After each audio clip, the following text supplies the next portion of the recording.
en route to meet up with some clients here. It's a balming 14 degrees here in mid-Michigan, first part of February. And one of the things that, I take a couple minutes here as I'm driving to, I know sometimes the audio on these truck videos aren't the greatest. I'm in a different vehicle today, so maybe a little bit better than the old truck is. But one of the things that really generates with me along the way here, guys, is teaching and helping people understand what habitat improvement really is, why we do this, and who gains from it. And so a couple things there is why we do this. Whitetail habitat improvement is not just to set a farm up to have a chance to kill a mature buck. It's very in-depth. It goes really deep. Now, it goes as deep as you want it to go.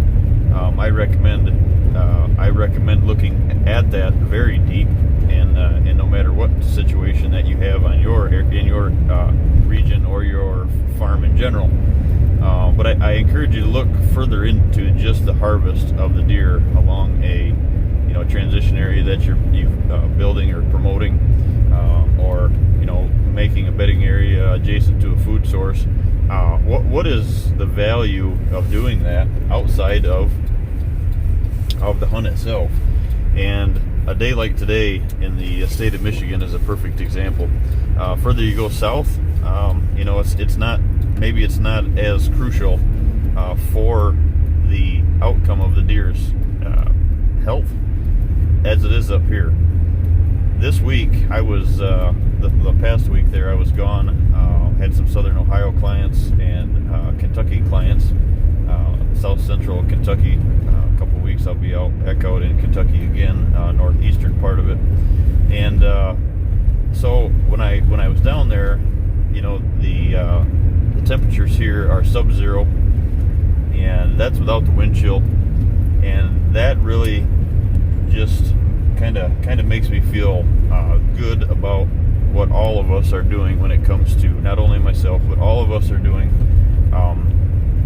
on a building whitetail habitat across this whitetail range.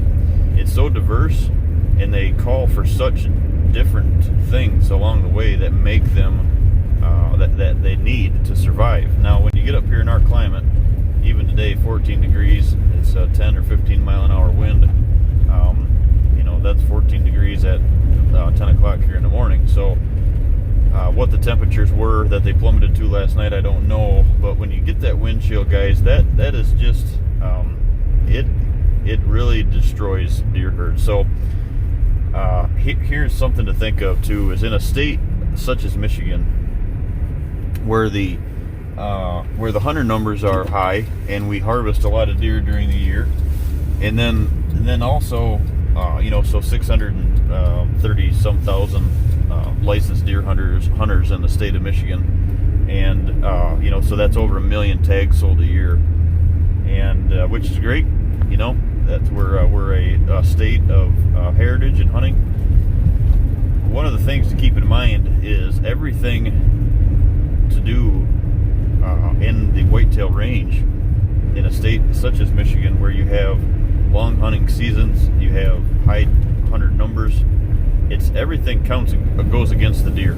Everything goes against the deer herd in general. So I encourage you to really to look at, like I said, your habitat improvements further than just how it's setting your hunt up. That's the goal that we all want to reach, to be successful from the tree stand and promote that whether it's a gun blind situation or bow blind. But the reason that you're creating that in like a bedding area, for example, is for this time of the year. The deer that made it through, bucks and does, fawns, all the deer herd. This is what we build the habitat for, is to get them through 15 degree sub-zero weather and to have something to hunt next year.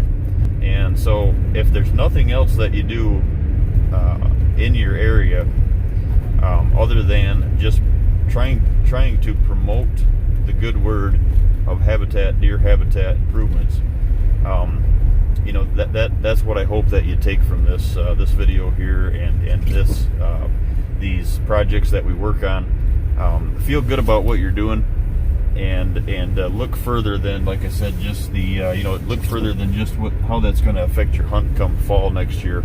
And this goes for all over the country, but it's mainly sent out here to folks here in Michigan, Wisconsin, where I'll be next week, Minnesota.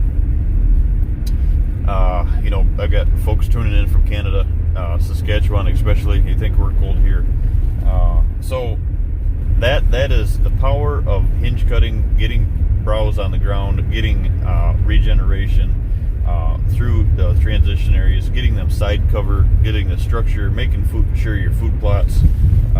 Hopefully you own a parcel that you can put food plots. Now, whether that's in many different forms, but meeting those tonnage requirements early. So this time of the year, they have everything that they need to go through. Because let's face it, guys, if we don't do our part now, we won't have anything to hunt come fall next year. So just a little short video that I wanted to release here that kind of reaches out to many different levels as far as what we can do as land stewards, why we should do that as land stewards, and hopefully we have some powerful messages here that we can translate to our youth, and why that is so important to take advantage of these steps along the way, how to promote this, what to do, what to do with the debris, what to do with the how to design these properties, how to get the deer around it. Being able to hunt them in the fall, like I said, is just a fraction of it for me, because sadly what I see too often is I see that time and time again where it's not about the it's not about the health of the herd.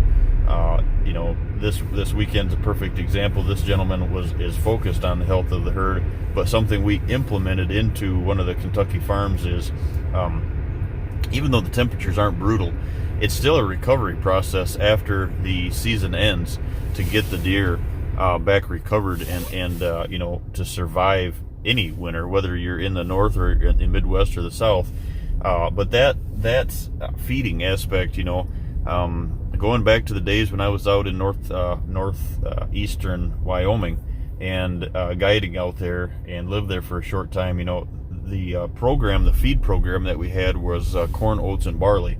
And you hear the horror stories: don't feed deer in the winter, don't feed this, don't feed that. Well, I often ask, well, then if their system shuts down, it doesn't shut down in the you always hear that, the whitetail deer system shuts down in the winter, so when you fill it full of corn, you can do damage. Well, there's truth to that. You don't feed crack corn for that reason, so you don't rough up the rumen.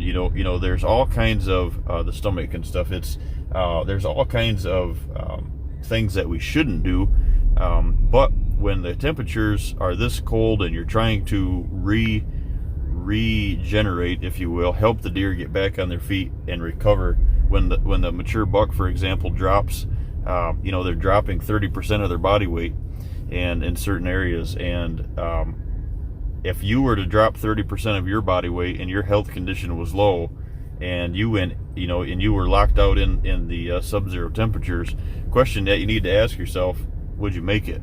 And the answer is probably no.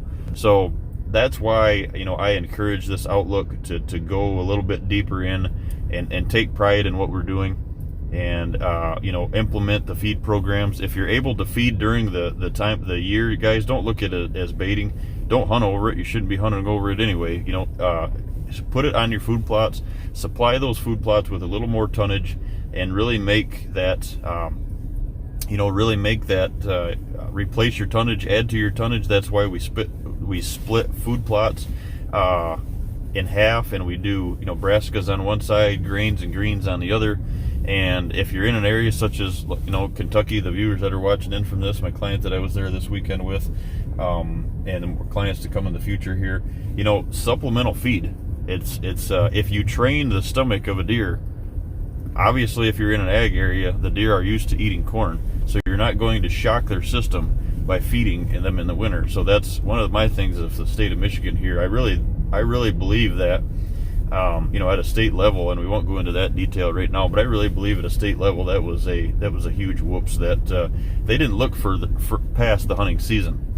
And that's exactly why I'm talking about this in this video. They didn't look past the hunting season, and now, even one bite bait. Now the deer don't have that herd health standard that we're lacking, we're not meeting. So pulling up here to the client's farm here right now, guys, and I appreciate you tuning in. Great season so far. Get out and enjoy, and really dig deep on what habitat improvement really means. Whitetail habitat improvement, wildlife improvement, and we'll go from there. Thanks, guys.